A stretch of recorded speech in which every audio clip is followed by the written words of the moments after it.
How could a bunch of hillbillies possibly buy a mansion like this? Let's take them back to their home and see how this whole thing started.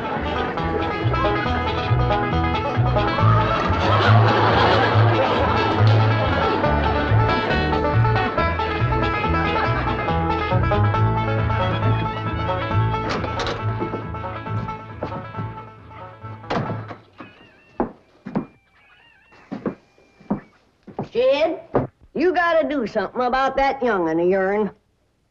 How'd that happen? Fighting with a bobcat. Get hurt? I reckon so. It went limping off on 3 legs. I swear I don't know what I'm gonna do about that girl. Well, the first thing to do is to get her into a dress. She's getting too big to be wearing man's duds. Looky here. She's done popped the buttons off of her shirt again. Well, Ellie Mae carries herself proud, with her shoulders throwed back. It ain't her shoulders that's popping these buttons. Fully growed up, rounded out female woman. Time she started acting like one. Well, one of these days, some boy will come along and start courting her. They came courting when she was 12. What did she do? She whopped the tar out of them. Well, it ain't fitting. Girl running around as wild as a cougar, wrestling, fighting, and hunting. She ought to be doing woman's work. Helping me with the steel. Yeah, real? I'll speak to her. Oh, that reminds me. Better go down and stomp out the fire under that mash. Hold on now, Granny. You ain't gonna stomp out no fire like that, are you? Huh?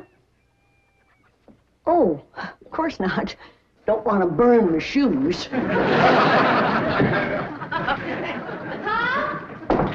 Granny, somebody open the door.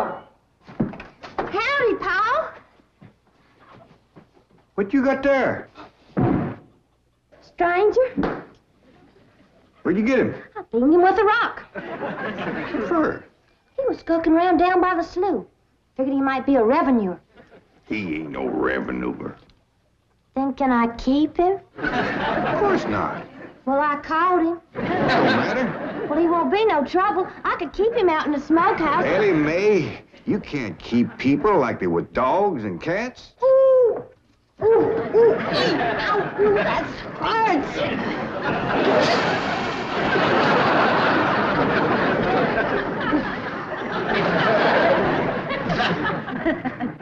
Who's that? Some feller Ellie found nosing around. Beamed him with the rock so it'd be easier to tote. Dear fellas from the petroleum company. What's a petroleum? I don't know. He asked me if he could do some wildcatting down by the slough.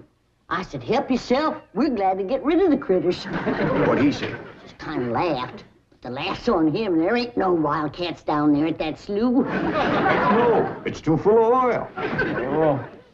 Oh, what happened?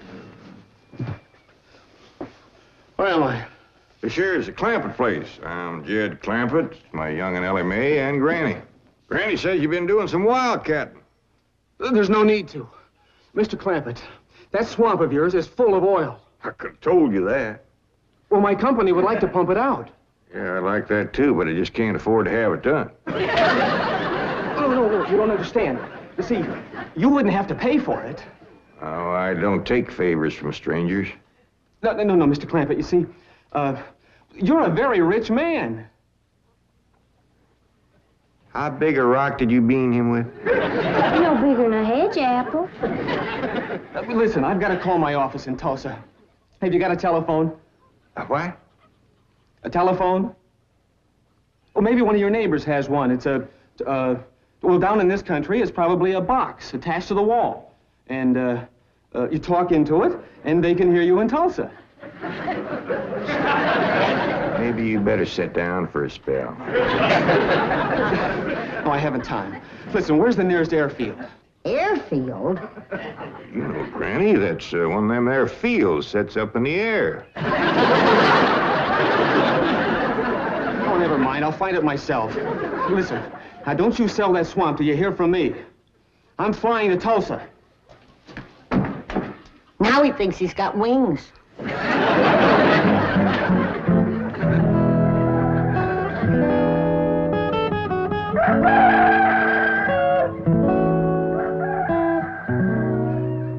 Morning, Granny. Watch them buttons, child. Granny! Them pigs of yours got into the corn. Did they drink much? I reckon they did. This here little fellow was kicking blue blazes out of the mule. That's the trouble with razorbacks. They such a mean drunk.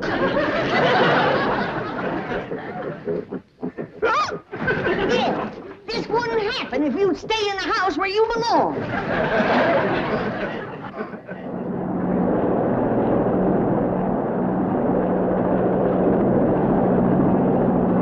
There it is, Mr. Brewster. On the tests and surveys, I'd say that's going to be one of the richest pools since East Texas. News like this is bound to get out. Let's go down and get Clampetts' name on a deal. Where's the gun? Where's the gun? Oh, there. What's the matter? You want to see what just flew over Blueberry Ridge? What? The dad-blamedest biggest bird you ever laid eyes on. Probably just an overgrown chicken hawk. Chicken hawk, nothing. That thing could make off with a hog. Hurry up, put that gun together. No room to land near the cabin, Mr. Brewster. It's too rocky and hilly. Then let's get the sling ready to be lowered. Well, Mr. Brewster, that might be dangerous. Hang the danger. We're going to be the first oil company down there if it kills you. Me? Don't worry. If it's safe, I'll follow you. Granny, I see it. Here it is. Land of mercy, look at that. What you doing, Granny? That thing's only got one claw, but danged if it ain't grabbed up a man. Hurry, Po, it's my stranger. Where is it? Just flew over the house. I'll get it on t'other side.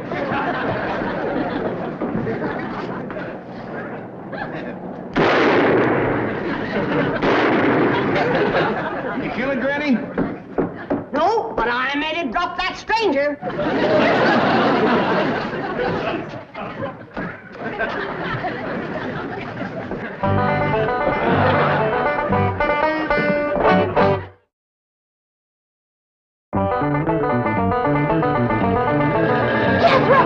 Stop this thing! Granny! Yes, Jed? Granny, grab a hold of something and hang on. Cousin Pearl and that overgrown son of hers is headed right for the cabin in that old truck. Heaven protect us.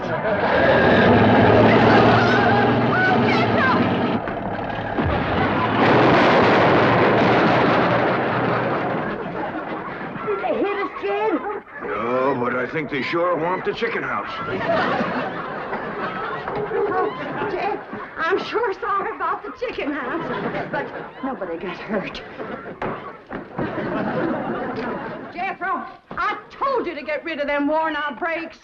I did, Ma. That's how come we ain't got none. Get on out and lift the chicken house back on its foundation. Jed? Yeah. Jed, Ellie Mae came running over to my place, and she said you sold the swamp to some oil company. Well, yeah, I guess I did. What did they pay you for it? Well, he ain't paid me nothing yet. The Brewster fella said he'd bring the money later. How much they gonna pay you? Well, he said I'd depend some on how much oil they could pump out. Well, he must have mentioned some figure. What was it? Now, Pearl, you know that old swamp weren't worth shucks.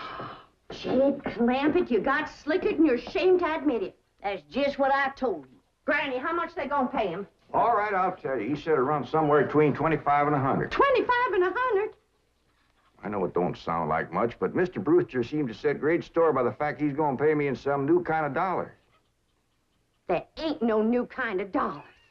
Well, it's new to me. I've heard of gold dollars, silver dollars, paper dollars, but he says he's going to pay me in, what do you call them, Granny? $1 million. Yeah, that's $1 million? it. He wrote the whole thing out on this piece of paper. Here, you can see for yourself. I don't know nothing about that kind of stuff. Let's see here now. Thanks in heaven. Granny, give me the jug. It's empty, but I'll fetch some. I'll go, Granny. Jed, you're a millionaire. A millionaire. Yeah, that's what that Brewster fella kept calling me. I didn't know just how to take it. He meant you're rich. Me? The richest man in these hills. Maybe in the whole state. Oh, Jed, you can have anything you want. Do anything you want. Go any place you want. Yeah, that's another thing he kept saying. He said he reckoned I'd be moving away from here soon. What do you think, Pearl? You think I ought to move? Jed, how can you even ask? Look around you. You're 8 miles from your nearest neighbor. You're overrun with skunks, possums, coyotes, bobcats. You use kerosene lamps for light. You cook on a wood stove, summer and winter. You're drinking homemade moonshine, washing with homemade lye soap. And your bathroom is 50 feet from the house, and you ask, should you move? Yeah, I reckon you're right. Man, be a dang fool to leave all this.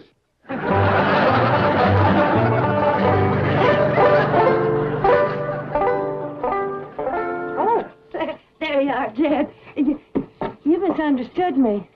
I meant you should move away. And you know where I'd go if I was you? Where? California. California? Yes, sir. Beverly Hills, California.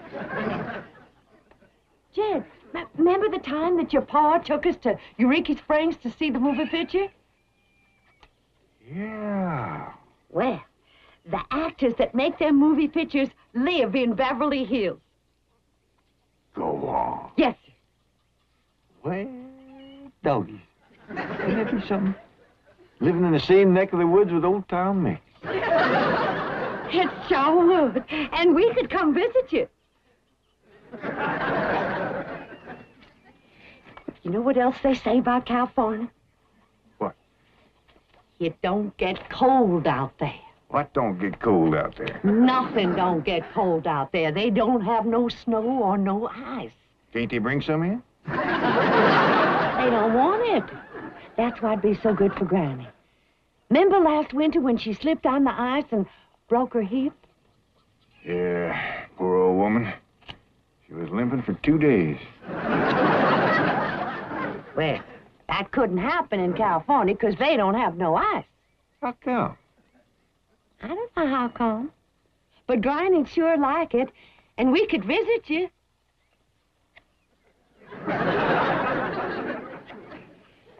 You know what else they say about California? Maybe Jethro'd know how come there's no ice. He's going to school.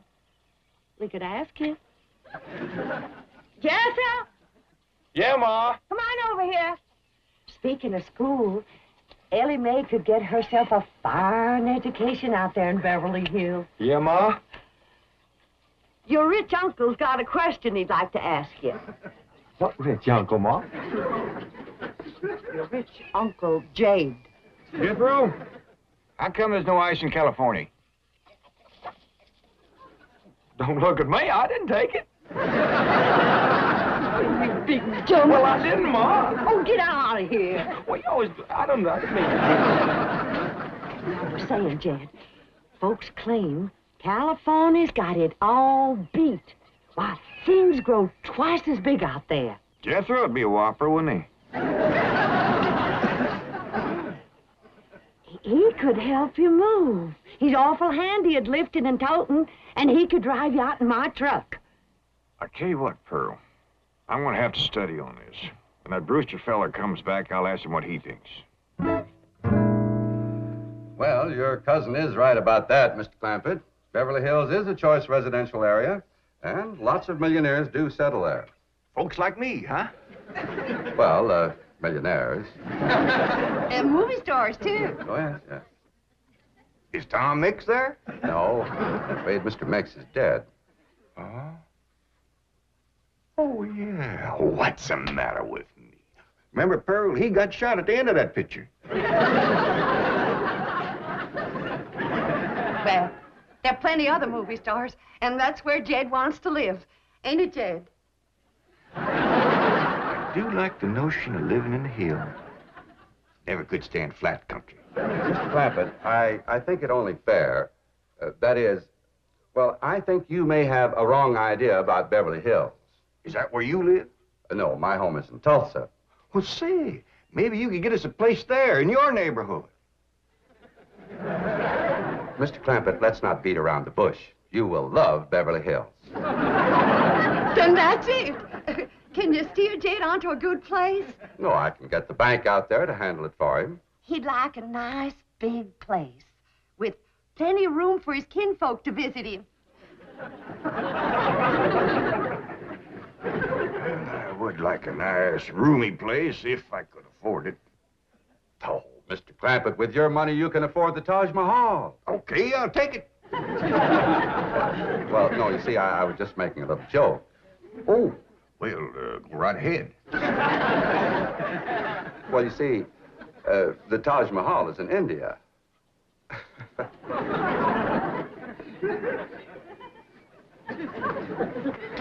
Mr. Brewster, you're a nice fella, but I've heard better jokes. Is the foreigner staying to supper? I'm ashamed to say I ain't asked him. How about it? Oh, I don't think so. Oh, no trouble. What you cooking tonight, Granny? Mustard greens and possum innards. Mm-hmm. Did you hear that, Mr. Brewster? Very clearly. Want to change your mind? Not this time. Well, if you should happen to come back tomorrow, we'll be having leftovers. That's the thing about possum innards. He's just as good the second day.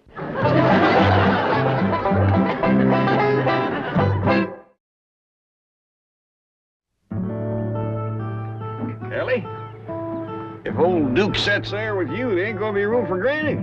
Oh, that's all right, Paul. Granny ain't going. Who says she ain't? She says she ain't. That's right, Uncle Jed. She's a sitting on the back porch in her rocker, and she says that's as close to California as you're gonna get her. We'll see about that. Dang if I ain't got me the muliest women folk. We ain't never gonna get there.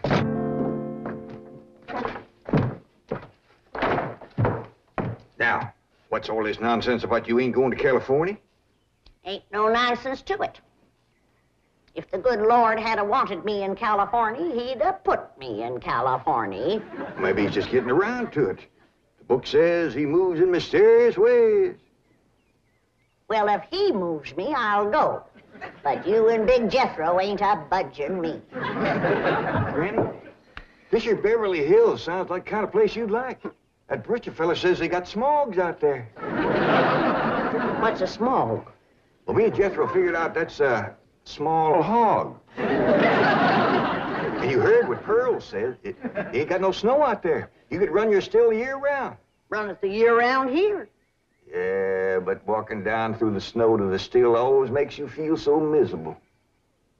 I might feel miserable walking down, but the way I feels coming back makes up for it. Hey,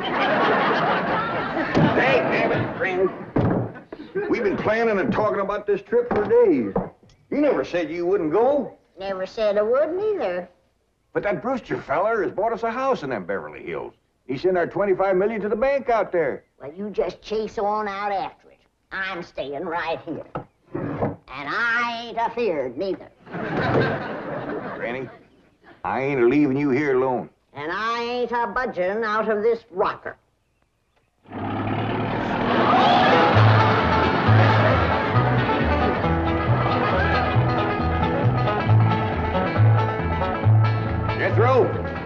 that sign say? It says Beverly Hills. You hear that, Granny? We're there. They call them hills?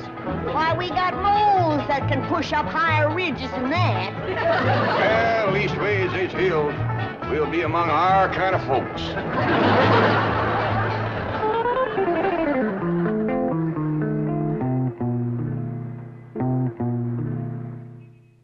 This deposit of $25 million to the account of J.D. Clampett.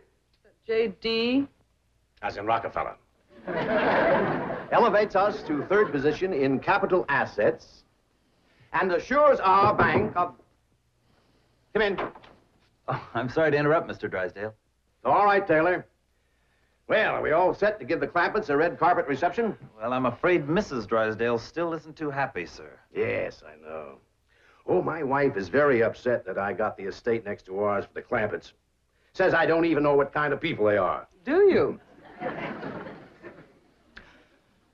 I know to the dollar what kind of people they are. They're my kind of people. Loaded.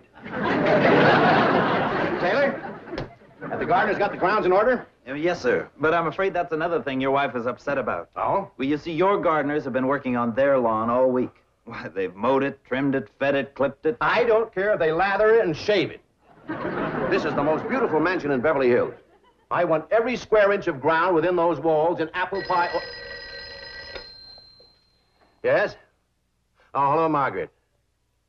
No, dear, I'm very What? For good heavens, did you call the police? I'll be right there. What happened? The Clampett estate is being invaded by a band of outlaws. Invaded? Yes, they're holding the gardeners at gunpoint.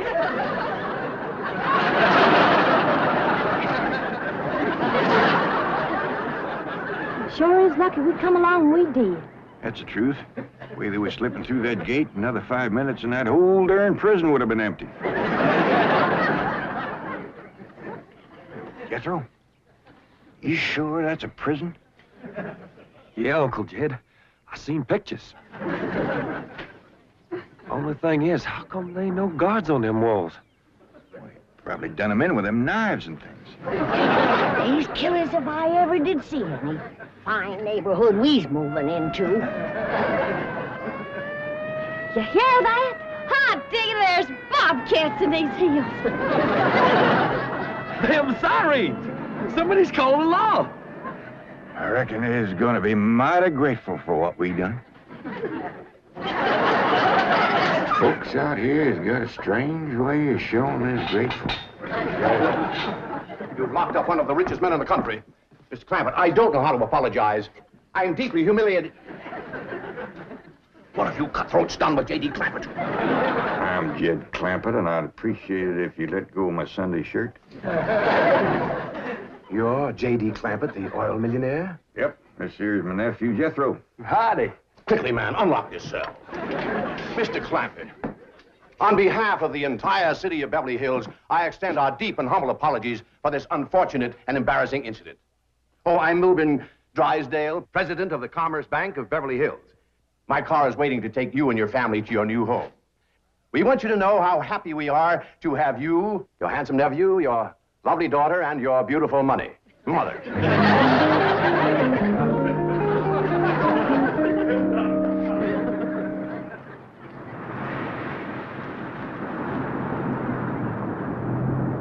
Wait a minute! Stop this car! Mr. Drysdale, you tricked us. You just took us out of jail so you could bring us back up here to prison. Head for the hills, everybody! No, wait! Come back! It's not a prison, it's your home! Now, wait! Mr. Clampett, listen to me! Wait! Come back!